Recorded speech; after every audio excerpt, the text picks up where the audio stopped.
जय माँ मरी आप सभी को। मरी माँ सदा सहाय। आज मैं एक ऐसे टॉपिक के बारे में बात करने वाला हूँ जिसके बारे में फुली और डीपली जानकारी काफ़ी कम यूट्यूबर्स ने दी है, काफ़ी कम तांत्रिकों ने दी है, काफ़ी कम बाबाओं ने दी है। दूधिया मशान। दूधिया मशान पहले तो आप समझिए कि कैसे अलग होता है सारे मशानों से, और दूधिया मशान है क्या।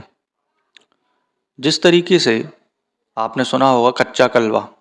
कच्चा कलवा मतलब जो पैदा होते साथ ही मर जाए, मृत्यु को प्राप्त हो जाए, वह कच्चा कलवा या फिर कच्चा मशान बनता है। ऐसे ही तेलिया मशान। तेलिया मशान जो होता है, जो कि कुंवारा हो, तेली जाति या समूह का हो, वो कुंवारा लड़का मर जाए तो वो तेलिया मशान बनता है। इसी प्रकार से दूधिया मशान, जो दूध पीता बच्चा माँ की आंचल से किसी कारणवश मर जाए तो वो दूधिया मशान बनता है। दूधिया मशान एक अत्यंत उग्र और प्रचंड साधना होती है। कृपया कर गुरु की आज्ञा के बिना इस साधना को नहीं करना चाहिए। और इस साधना में भैरव कवच, भैरव बंधन, क्षेत्र कीलन भैरव का, शरीर कीलन भैरव का, आसन कीलन भैरव का, ये अति आवश्यक होता है। अन्यथा ये आपको किसी न किसी तरीके से दुष्परिणाम दे सकता है। उसको दूधिया मशान कहते हैं। सर्वप्रथम आपको ये देखना होगा कि कोई एक ऐसा बच्चा जो कि माँ के गर्भ से जन्म लिया है और दूध पीता हुआ है, उसकी आपको कब्र, मतलब क्योंकि उसको गड़ाया जाता है, जलाया नहीं जाता, उसको आपको देखना होगा। और उसके बाद आपको उसको निमंत्रण देना होता है। एक छोटे मिट्टी के दीपक में दूध, जलेबी, बिस्किट, खोवे की मिठाई, 5 अगरबत्ती, नारियल, धूप, दीप, बंगला पान का पत्ता, हल्दी, चावल, कुमकुम, सिंदूर, नारियल आदि, इन सारी चीज़ों से निमंत्रण देना होता है। वहाँ की थोड़ी सी मिट्टी आपको उठा करके लानी होती है। अगर आप शमशान में कर रहे हैं, उस स्थान पर कर रहे हैं, तो आपको लाने की कोई आवश्यकता नहीं है। परंतु आप एकांत में बंद कमरे में अपने पर्सनल रूम में कर रहे हैं तो आपको उसको उठा के लाने की ज़रूरत होती है। ये आपको शनिवार अथवा अमावस्या के दिन करना है। उठा के आप जैसे ही ले आएंगे, तत्पश्चात उसके बाद आपको इसकी साधना चालू करनी है। इसकी साधना जो होती है 11 दिन की होती है। 11वें दिन आपको यह प्रत्यक्ष रूप से दर्शन देता है। दर्शन देने के बाद आपसे आपका काम, आपके वचन, आपकी ख्वाहिश, आपकी इच्छा, आपकी मुरादें पूछता है। और उस टाइम आपको निडर और निर्भय होकर के अपना वचन लेना होता है।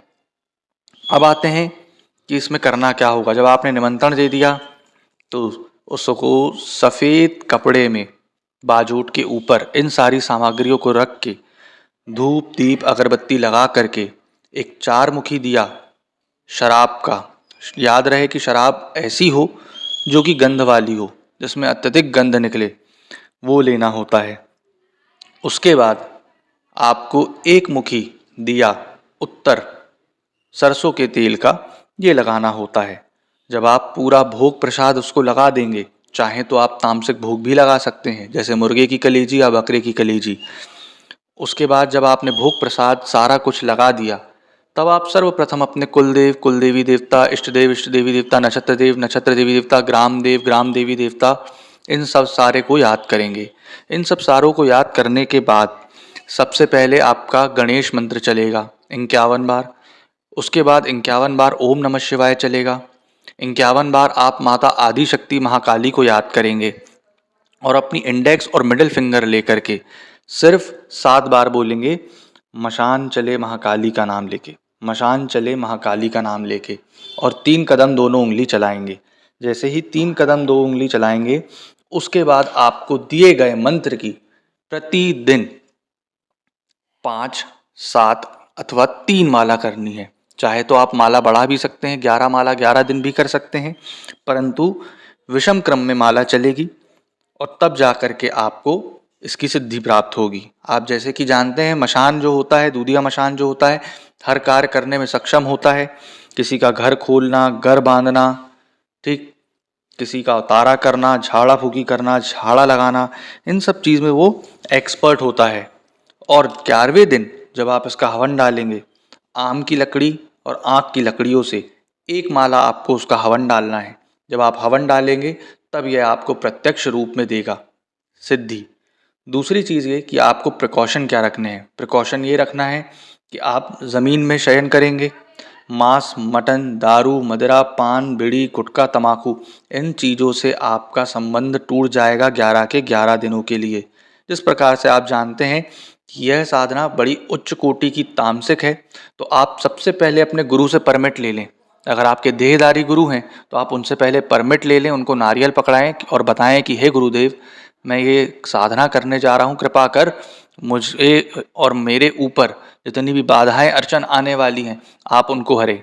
अगर आपके देहधारी गुरु नहीं हैं, उनका स्वर्गवास गमन हो चुका है, तो उनके नाम से नारियल रख करके आपको परमिट लेना है कि हे गुरुदेव, मैं ये साधना करने जा रहा हूँ। क्योंकि हम भी तो जब साधना कोई भी करते हैं तो गुरु से परमिट लेना बहुत आवश्यक होता है। अगर आपके गुरु नहीं हैं तो भी, और गुरु हैं तो भी ये करना है ना। वैसे भी जब ये आप साधना लेंगे तो आपको भैरव का रक्षा कवच जो धागे के रूप में दिया जाता है वो दिया जाएगा। उसके बाद आप ये साधना करेंगे, ठीक। तो अब आते हैं कि इसका मंत्र कैसा होता है, ठीक। ओम नमो काला भैरव, आगे छूटा हुआ है। भैरव चले चक्रधारी, आगे और छूटा हुआ है। तके तिन पान भंडारा, आगे और छूटा हुआ है। गुरु की शक्ति मेरी भक्ति फुरो मंत्री ईश्वरो वाचा। यह मंत्र है, बीच बीच में मंत्र छूटा हुआ है। अगर आपको पूरा मंत्र चाहिए तो डिस्क्रिप्शन में मेरा नंबर डला हुआ है, उससे आप पूरा मंत्र विधि विधान दक्षिणा स्वरूप ले सकते हैं, जो कि माता मरी के मंदिर निर्माण हेतु दक्षिणा रखी गई है। और इस साधना से आप पर कल्याण भी कर सकते हैं, परंतु अच्छे ही अच्छे कार्य करें, बुरे कार्य ना करें। आशा करूंगा आपको जानकारी पसंद आई होगी दूधिया मशान के बारे में। जय माँ मरी।